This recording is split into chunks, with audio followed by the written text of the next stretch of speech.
Good evening, Joe. Good evening, Phil. How you doing, buddy? I'm doing good. Beautiful day today. We had a Beautiful day. good rain. We needed that rain, didn't we? We did. It was dry as a paper Yeah. house. Yes, it was. We got into this study on mentoring. Right. And we're in session 2. We're going to look at Moses and Joshua. Joshua's one of my favorite characters in the Bible, and that comes from what he does later on. Yeah. But I love his spirit, and evidently God did too. You're right. You and I, growing up here in the church, and we had so many mentors. Mm-hmm. And I would go down through here and name a bunch, but I'm afraid I'll leave somebody. Yeah, you don't want to do that. But And most of them weren't pastors. no, they weren't. Yeah. That's right. But Pierce, Mm-hmm. you and Roy Lee, of course, my grandpa Elmer, Yeah. and Mom and Dad. Yeah.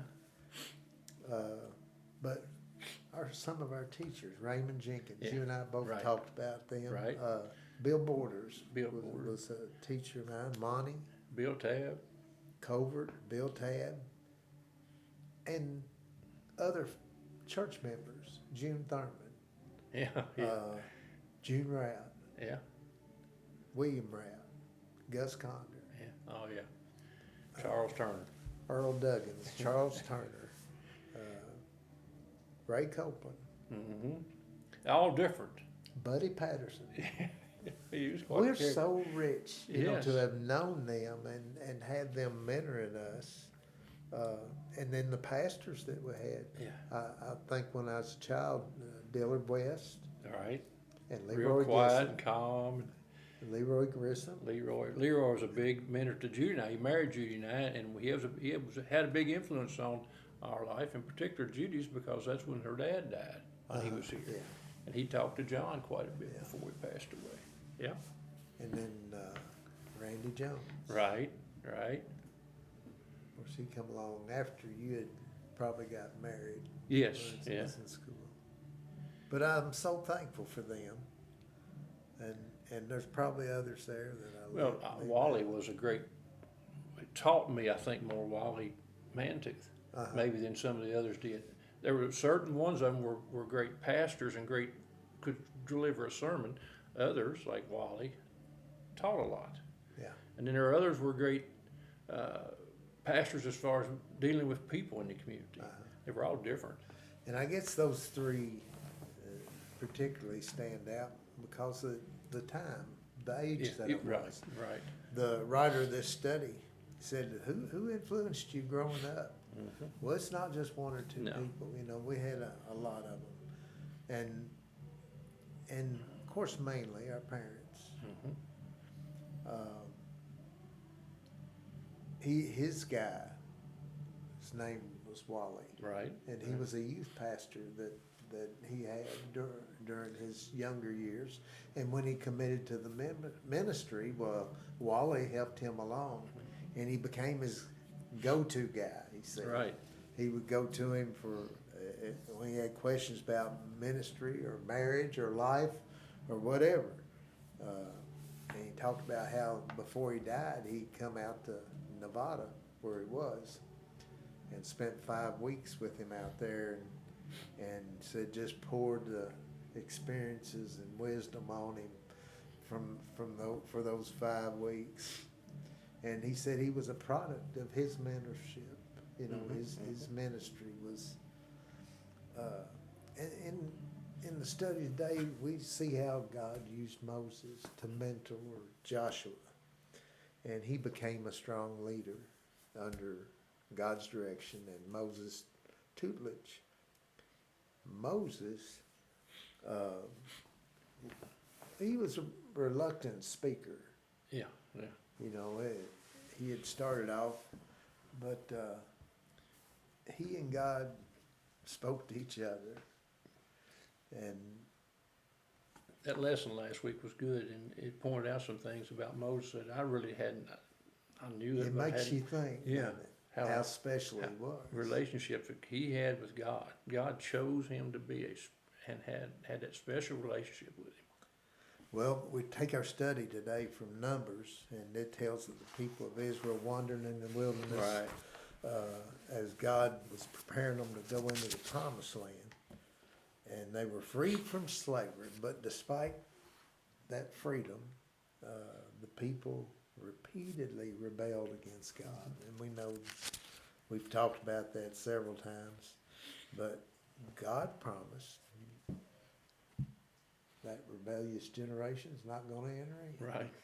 You're going to wander a little more. Mm-hmm. So for 40 years, they wander in the desert. Joshua was going to be appointed to lead the next generation on into the promised land. We find out a little bit about Moses and why he didn't get to go. Mm-hmm. Let's look at some of the scripture. We're starting in Numbers 27. Yeah, verses 12 through 17.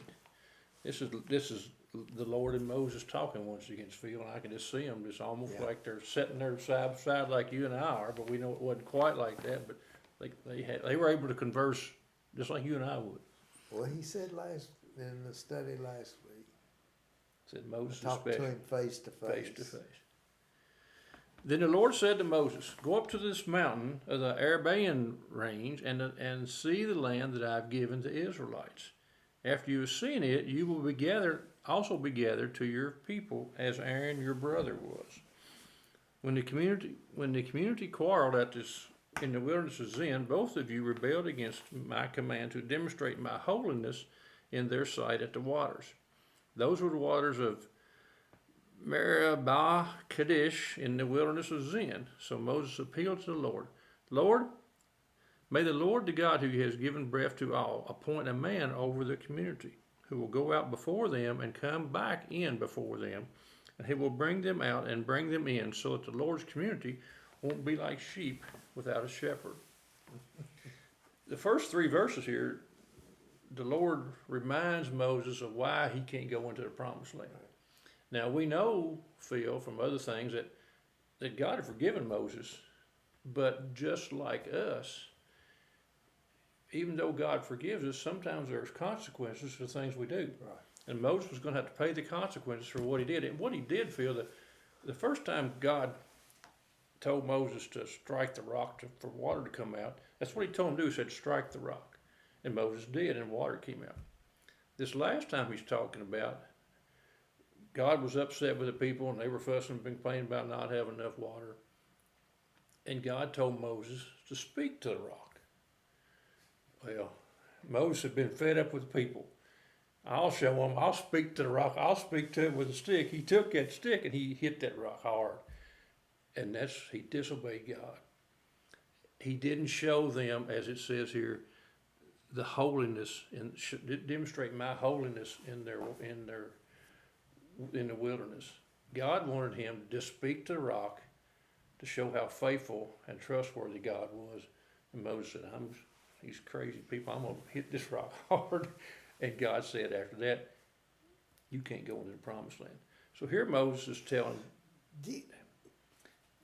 go ahead. Moses was such a great leader. Yes. So many times he gave the example, the right example, the Yes. most positive example.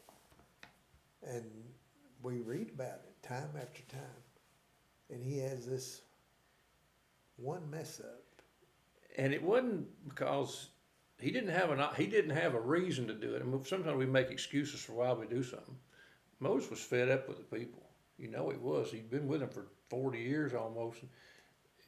He acted out of anger. He acted out of anger. I think God's tougher on leaders that act out of anger. Well, the note I wrote was, why shouldn't we expect that? We know what Moses was, and you're just explaining what he did. He did everything God said except for this one thing. He bent over backwards to every time the people messed up. What did Moses do? He didn't tell God to blame them. He asked God to forgive them. He went to God on their behalf. And fell Time down after on time. his knees and prayed to God to save them, to do something to forgive them. But yet, And we know he was a special prophet, 'cause we talked about that last week. But why shouldn't we expect the same punishment or same treatment from God when we mess up as Moses did? I guess we should. We should, but what do we say? We say, oh gosh, forgive me, Lord, and keep me from having to go through anything. Especially if we're in a leadership position, I think. Yeah. If we're teaching, if we're Yeah. doing those types of things. I think we really have to Yeah. watch what You we have to do. guard against what we do, and because, as you said, God expects more out of leaders that places in certain positions, and teachers, it says that, it talks Yeah. about being, teachers are expected to be more. But anyway, he told Moses, he said, you can't go into the land, but you can go up on top of this mountain, and he calls a name there. And supposedly, I've been in that place because there's a church up there that was built in about 300 AD that dedicated to Moses, because they said that's where he died, but nobody knows exactly where he died. But you can stand there and see the Sea of Galilee and see over into Israel. It's several miles away, but you can see the green grass growing around, this green around the Sea of Galilee, and you're standing in a pile of rocks is what you're standing. Mhm. So I've seen what Moses, somewhere close to where Moses looked over into the land. You know, he yearned to be able to go into it, but he didn't complain. You don't ever hear him saying, please God, let me go. He took his punishment and went on, and we should expect God to treat us like that too when we mess up. But he takes 3 verses there telling him about that. And then he says, may the Lord, you're the God who gives breath to all, appoint a man over the community. Moses wasn't worried about himself. He was worried about those people that were going to be eventually going into the promised land, and who was going to lead them. And he talks about them being, so they won't be a sheep, like sheep without a shepherd. We know that sheep have to have a lot of guidance. They have to be taken about anywhere they go. And the Bible talks constantly about the people being a sheep without a shepherd. And Jesus talked about, he was walking in a I think what it said was walking in among people who were like a sheep without a shepherd. Yeah. They didn't have a leader, and he was concerned about them. And then Paul talks about that in his final lesson to the Ephesians. He says to the leaders there, so you're going to be like a sheep without shepherd whenever I die, and you need to be strong. And he says, after my departure, savage wolves are going to come in and attack the flock. So be prepared to stand up to those people, those wolves that are trying to attack the flock. So we'll see now in the next verses. First off, we see that Moses didn't ask for himself, didn't beg for more time. He said, just appoint somebody to lead these people. And we'll see who he picks. And you know, that's not uncommon today. When we see a vacuum,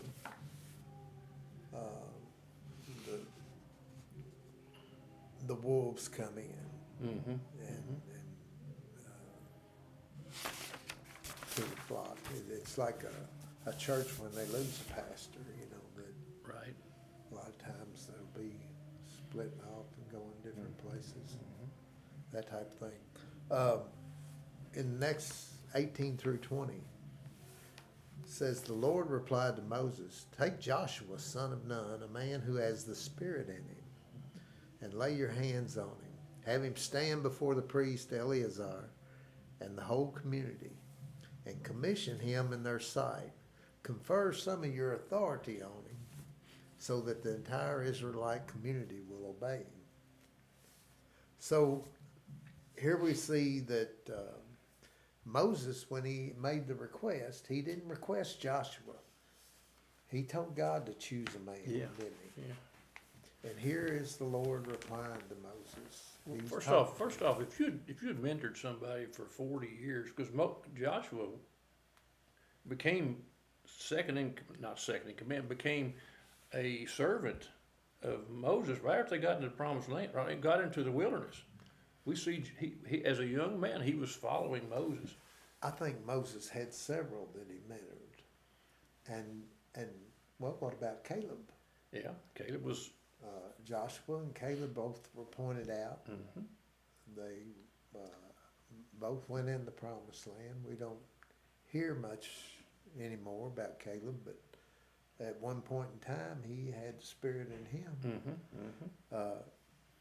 I think Moses had different people to choose from that could do the job. But he didn't know which one God wanted. Right. And it's up to God to choose. He didn't want to pick his man, he wanted God to pick his man, which, that's part of that special relationship we see that between And, Moses and Joshua had served as a general in their battle with the Amalekites. So he had a special military Mhm. talent. And of course, going into a foreign country, you would think, you would want that. Mhm. But he was with Moses when he went up and got the tablets. Right. Joshua accompanied him. Like I said, him and Caleb were the only spies that expressed a favorable opinion of we can go in there and whoop them Mhm. and take the land. So that's the one that God chose. Mhm. We don't know exactly why he chose him, but we thought he chose pretty good. Mhm. It turned out that he did. Yeah. But Moses was instructed to commission him in front of the people. Mhm. Why do you think that was? I think by that time, most of the people were willingly following Moses after 40 years.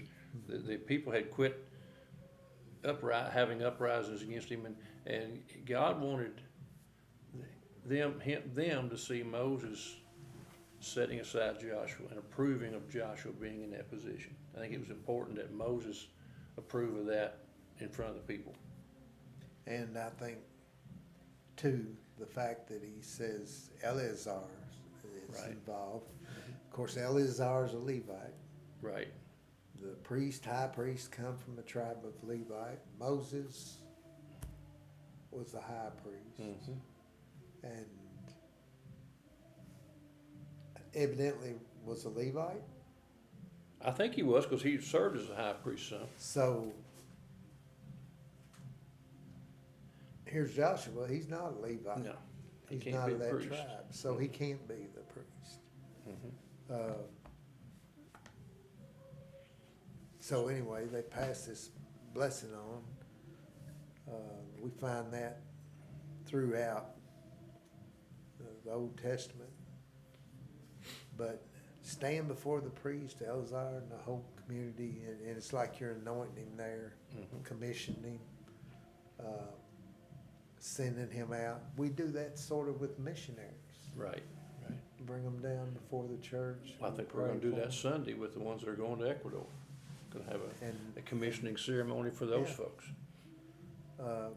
And then he tells him something. I said, give him some of your authority. Yeah. Put him over something.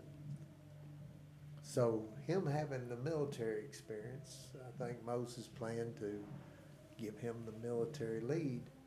And it doesn't say that, but we know he didn't get the priestly duties. Right. So we assume that he got the military deeds. And there again, it's like if someone comes in, if you leave a job, JR, and someone comes in to take that job and you don't give them some responsibility when they first come in, Mhm.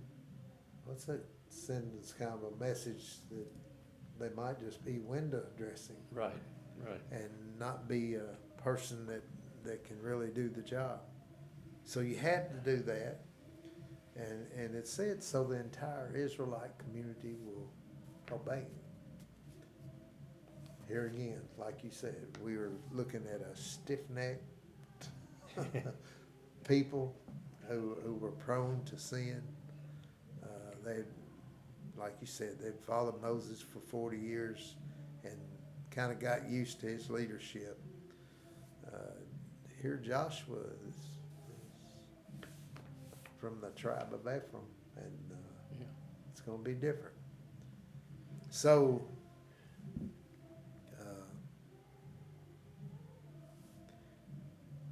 here again, didn't assume that God would appoint Joshua. He let him do it, or asked that God would do it. And then here God's giving him specific instructions. That shows you the faith that Moses had in God. I still feel that if I'd been in that position or I'd been at work for 15 years and somebody come up under me and been my somewhat kind of my second in command, that when I left that position, I think I would have been telling everybody that would stand still, this is the person who needs to follow me up. Mm-hmm. Moses didn't do that. He had the faith that God would choose the right man, the right person for the job. What characteristics describe a healthy mentoring relationship? I think you have to have faith that when you're mentoring them, that they can, or they're paying attention to what's going on. You have to believe in that person. You have to give yourself to that person. There we go. That's the one I was looking for. You have to give. You can't just say, "I'm glad you're doing this. Call me if you need me." That's not what you do. No. You give of yourself. You give of your time, which is the most important thing, Phil, that we have, I think, You pour yourself into that person. Yeah. No matter who it is or what. You don't what sprinkle. You pour. Right. What the situation is, you exactly right. That's the thing that I see so many times in churches, that we will assume that somebody is mentoring a person, and maybe they've sent them a card or something, and that's it. Mm-hmm. Mm-hmm. Especially people that haven't grown up in a church. Mm-hmm. There is a lot of mentoring to be done. We need to just pour ourselves out. In the next verses, we see that we should publicly affirm God's work in the life of the one we mentor, when they are doing the right things, and as God puts it on our hearts to do it. We'll see what Moses did here. This is the Lord's continuing to speak, I think. He says, he will stand before the priest Eleazar, who will consult the Lord for him with the decisions of the Urim. He and all the Israelites with him, even the entire community, will go out and come back at his command. Moses did as the Lord commanded him. He took Joshua and had him stand before the priest Eleazar and the entire community, laid his hands on him, and commissioned him as the Lord had spoken through Moses. God's wrapping up his charge to Moses, to Joshua, and indicates that he will lead the people, as it says in that verse there. He will lead the community in and out. He's talking about leading them during day-to-day activities. He will lead the people, and they will follow him just like they did Moses. It doesn't really clearly tell us what the Urim is, does it? Or the Thummim, what they were. There was two of them. Yeah, Urim and Thummim. It was something to do with when the priest had to decide certain things, he would not consult these things, but look at, maybe they were like flipping a coin or something. I don't know, Phil, what it was. Maybe casting lots or something like that. And God was supposed to direct those things to follow the way he wanted them to follow. And he said that the priest will help with those things. Yeah. But God's also going to lead Joshua, and he'll lead much like Moses did. When he tells the community to get up and travel over here, because Phil, they'd done a lot of walking, a lot of traveling in 40 years. They didn't stay in one place. They had gone from here to there and back and forth, and that's what they were going to do for Joshua. They were going to follow him like they did Moses. Like that sheep that needed a shepherd. Yeah. And Joshua was going to be their shepherd. And now we see here once again that Moses did as the Lord commanded him. I think Moses probably learned his lesson but he did as God commanded, exactly as God commanded. He took Joshua to the priest, and then stood before the entire community. We don't know how many people there, but the leaders were there, I'm sure, and as many as that could gather around in the area they were. They laid their hands on, which we do in ordination services. And when we have, as I say, missionaries, sometimes we do the laying of hands on there. And he was commissioned as the new leader of the Israelites. Now, we see that same event happening, Phil, in the New Testament. Jesus gathered his apostles together, chose his apostles. They came in, followed him, watched him as he taught, as he healed, as he preached, as he loved people. And then eventually, what did Jesus do? He divided them up 2 by 2 and sent them out to teach, to do the same things, to carry on as he was doing. And then finally, we know that he left them. And then after that time, before he did, he gave them the Great Commission. Gave them Great Commission. Told them this is what you're supposed to do. Yeah. And then they carried on spreading the gospel. Of course, we do know that just like it talked about Joshua being a man with the Spirit, we do know that they received the Holy Spirit. And after they did that, we know what they did. They were bold in their speaking, bold in their mission, carried out the Great Commission exactly as God told them to do. So we see the same thing playing out, and we see it playing out as you've already talked about in our own lives. Throughout our lives, we've had people come into our life when we needed it. Well, his behavior, Moses' behavior has changed, hasn't it? I mean, yes. It was about others now. Yes. He was putting others first, and he wasn't thinking about his own legacy. He was thinking about, of course, he was probably reminded there of that rock at Meribah. Yeah. He probably I wish I hadn't have struck that rock. I could have gone over there and seen that green grass. Yeah. Of course, we got to remember in all this too. What did God tell him right off the bat? You're going to go up here on this mountain, and you're not coming back down. Your days are done. Yeah. And Moses didn't get upset with God, or didn't. He just said, "Yes, God, I'll do what you want me to do." So the question is, what do we do today as believers? And the book tells us that we have a role to play in guiding someone younger to grow in Christ. We all have people that have come into our life when we needed it, and we've had people come into our life now that are younger than us that need some guidance, need to be taught some things about our relationship with God and how it has grown over the years, and our relationship with other people, and we're to take up that tell mentoring. them about what's built our trust in God, and pour that stuff out on them. Yeah. And maybe they might roll their eyes sometime at a story we tell or something that we think they might get some benefit, but they'll recall it if it's God's will. Mm-hmm.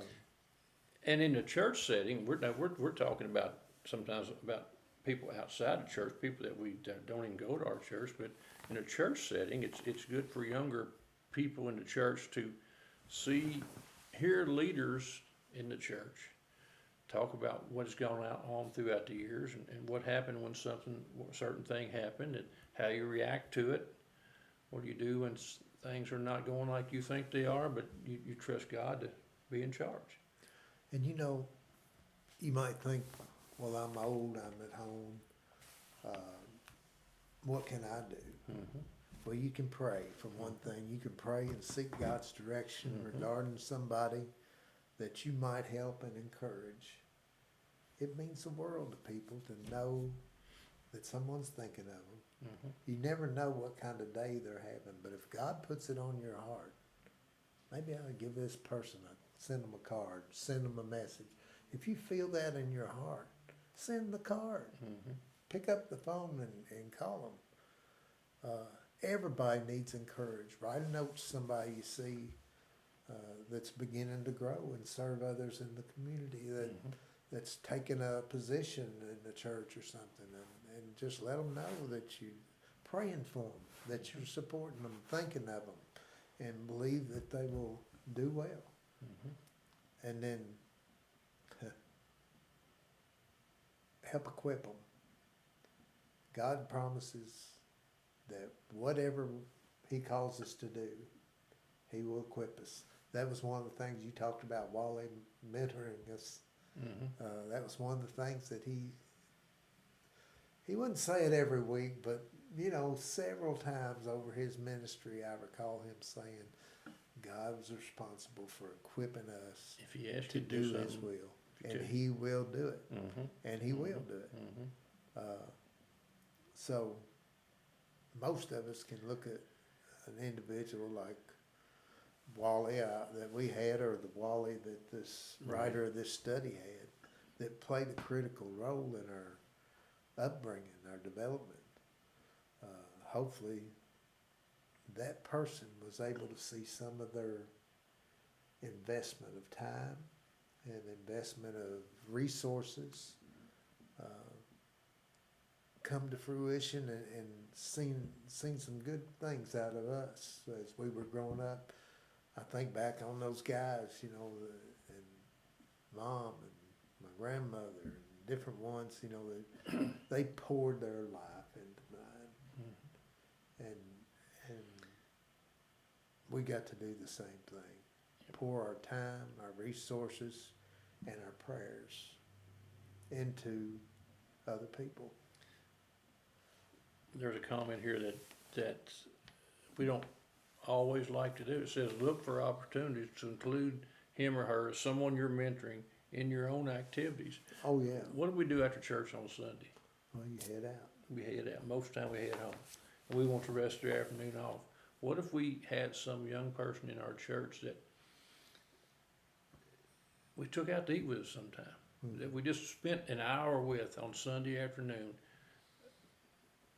out of our busy schedule, which our busy schedule is usually on Sundays, not too busy, but it's our time to settle down, sit back and relax. But spend that hour with them sometime.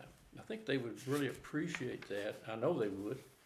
We've done it a time or two, and it always seems to not only bless us, but bless them and us. You'll get more out of it Yes, you will. than they will. Yes, you will. Jay, next week we're going to look at Eli and Samuel. Another mentoring relationship. I love these. Yeah, I do it's too. Good stuff. I do too. And hope you can join us and be with us next week. Yes. When we study Eli and Samuel. So See. thank you for joining us.